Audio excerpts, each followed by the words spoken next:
Hello everyone, Bob here.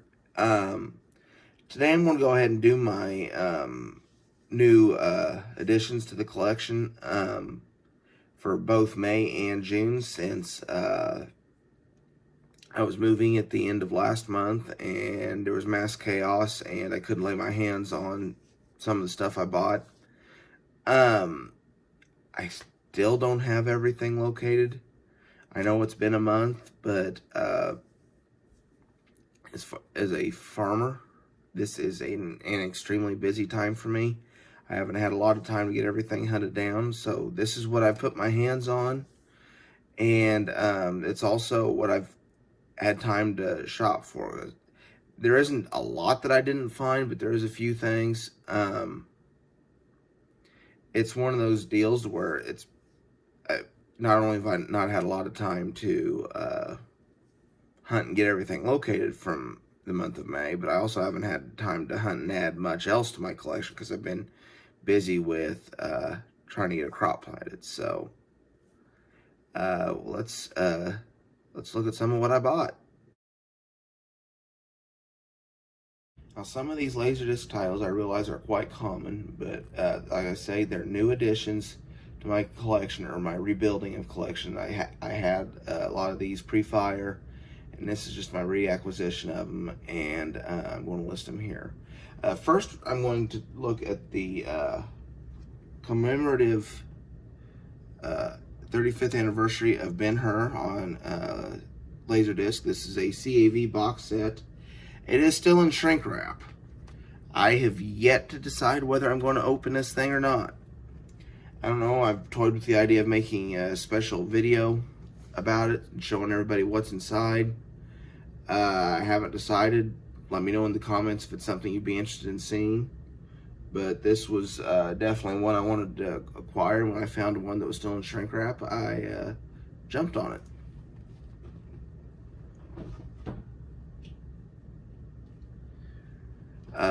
Phantasm 2. I did the video on Phantasm box set the other day, and I did just pick this up in the month of May. It's I say it's my favorite of all the Phantasm movies, and I also own the Scream Factory Blu-ray, but I just wanted to throw this out there. It does, annoyingly, is one of those that has a little hole punch hole in the bottom corner of the jacket. The Abyss. This is one of those films that just simply is not available on Blu-ray. And in my opinion, this is the best way to watch the film, unless you can find an HD streaming copy of it. But this one, the person that had this before me just popped open the shrink wrap on it and slid the discs out individually. It's still got its original price tag on it of $60. But this is the extended version. And like I say, this, in my opinion, is the best way to watch this.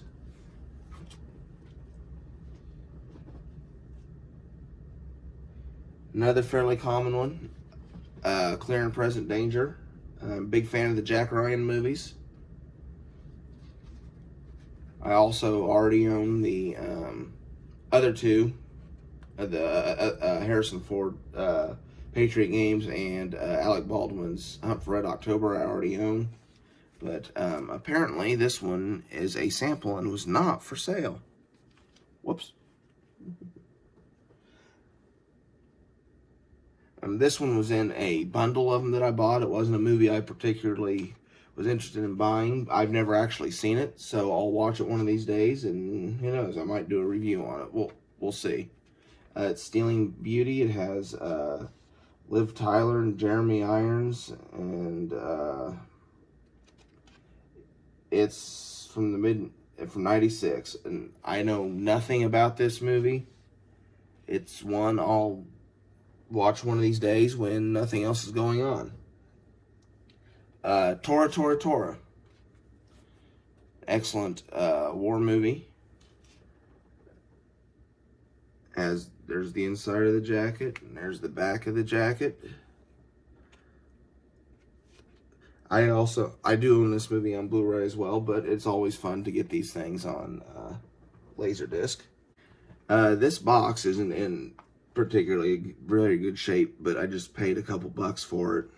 I don't know, I may try to see if I can find a way to cheat and make it to where, try to fix it. I mean, I know it wouldn't be original at that point, but it would at least hold together better than it did. But the discs were all in good shape and they worked. And a quick sampling, they were rot free, so I'll take it as a win. Like I said, I just had a couple bucks in it. It's the first 3 Connery James Bond movies.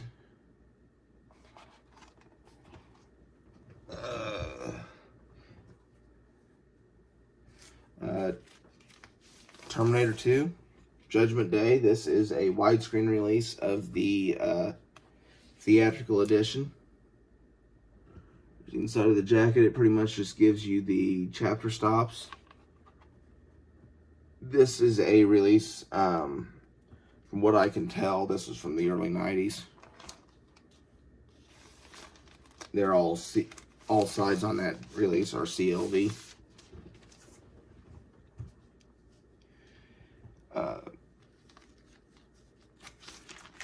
My wife is a Doris Day fan, so this was when I found this one for $5 in the wild, it was a no-brainer pickup for me. For those of you wondering, she fully supports my hobby, by the way. Information about both movies.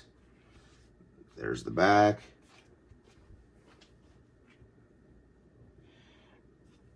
This is the theatrical version of Das Boot. I have not actually sat down and watched this disc yet. But I have seen the movie, though. I own it on Blu-ray. It's a good movie. I recommend it.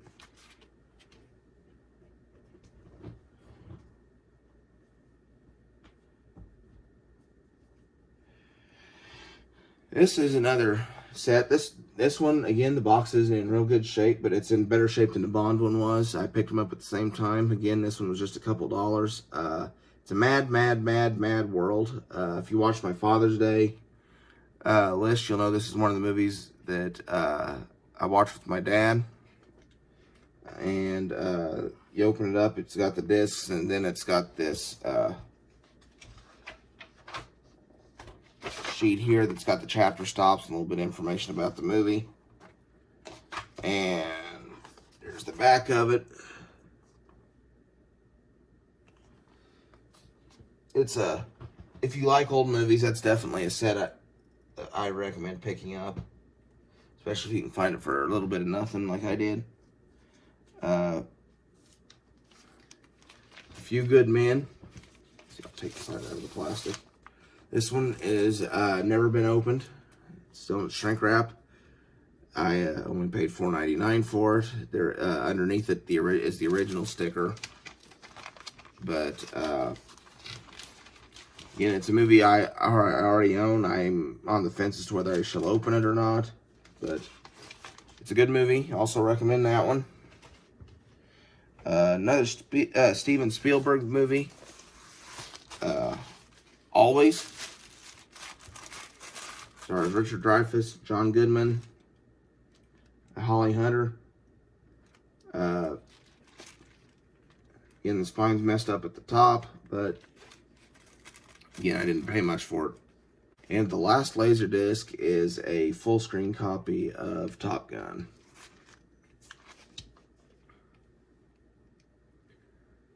This one, I like when I find these in a while because everyone asks me if I realize they're Laserdiscs. I do, and I get why they ask, because a lot of people don't realize it until they get it home, and they're like, what do I do with this? So I realize why they ask, but it's kind of funny, because I say, yes, and then they say, well, why do you want these? And I say, well, I have multiple working players at home, so I want to buy them and watch them, and I collect them. Okay, we'll start this off with Star Trek V, The Final Frontier. Sorry, trying to use this computer screen as a backlight. It isn't working very well. I realize I've got the 25th anniversary set, but for $1, as I come across these, I figured I'd add, because I already had Wrath of Khan and Search for Spock with the full cover like that from their original VHS releases, so I just thought, well, I'll try to collect them too. That's the wonderful thing about VHS tapes, is when I do find them in the wild, they require very little investment on my part. Here's another one from Shatner, Kingdom of the Spiders. I've never actually seen this one, so this is definitely one I will have to pop in the old VCR and check out. Now these, it's the Indiana Jones trilogy. This one is the original VHS release of Raiders of the Lost Ark. This one is the original VHS release of The Last Crusade.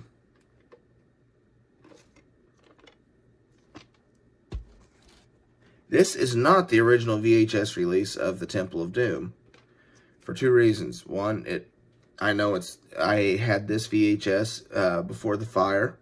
I also had the original, but you can tell the difference, and the easiest way is because it gives the chapter in the Complete Indiana Jones Adventures, which, if you remember in the 90s, there was a thing called Young Adventures of Indiana Jones, and this is so you could slide them into a long lineup and have everything have your complete adventures together from when Indiana Jones was little and the Young Adventures all the way up to this.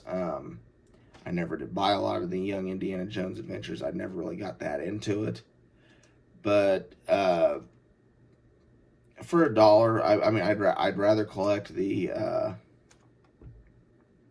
other versions. But for nostalgia versions, I thought, yes, I own both the box set of Raiders, this one, and Last Crusade. I own the box set of them in this particular release. I thought, well, it's worth $1. Blu-ray. We have Arrow's Edge of the Axe. Again, sorry about the reflection from my computer screen. Trying to use it as a light.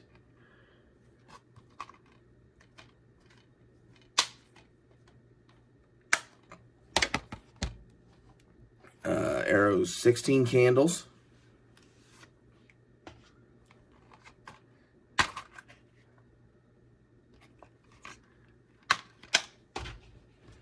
Now, I haven't opened these two yet. The Wizard, Fred Savage, and for those of you that don't know, this is a movie in which they unveiled Nintendo's Super Mario Bros. 3 back in the 80s. And this one I picked up back in May. This is the Steelbook of the Arrow release of Weird Science, another John Hughes movie.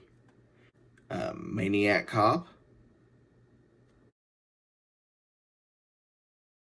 Now for the 4Ks. I've done a review on Top Gun,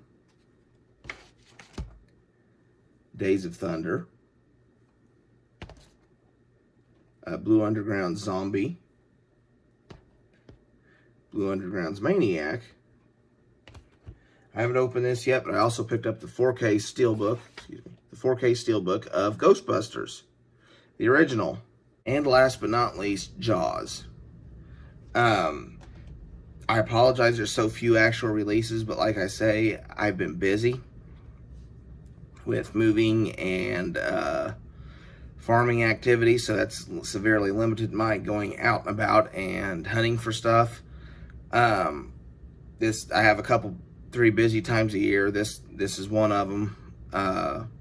After July things will slow down, but July will probably be the same way because I've got some hay I've got to get put up, and it'll all depend on weather and, of course, whether things get shut down again because of the pandemic and all that. But that is the extent of my physical media purchases. for the months of May and June. I also did pick up Fangoria number 8 with Zombie on the cover, and Starlog number 132, and I picked that up because I am a big Willow fan. But I will enjoy opening those up and thumbing through them. I used to have a substantial Fangoria and Starlog collection. Again, unfortunately, they burned. So it's kind of depressing when you go on eBay and some of those sites and see how much some of those magazines go for. But it's one of those things that if I'm patient, I'll find good prices on all the ones I want. And I don't know that I'll go for a complete range on Fangoria or Starlog, because, well, I didn't re-look at every issue. Not every issue was, I mean, I enjoyed every issue, but not every issue was one of them I went back to and thumbed through from time to time. And I'm collecting these for me, and I'm going to collect the ones I want to enjoy. So it may come down to how much I can find the ones that I don't specifically know that I for sure want. It will come down to how much can I get them for. If I can find them for a good price and not have anything in them, yeah, why not? But if they're going to cost a lot of money, I think I'll pass. But that's all I've got. Sorry it was as unorganized as it was. Sorry I've been as unorganized as I am, but say I've just moved.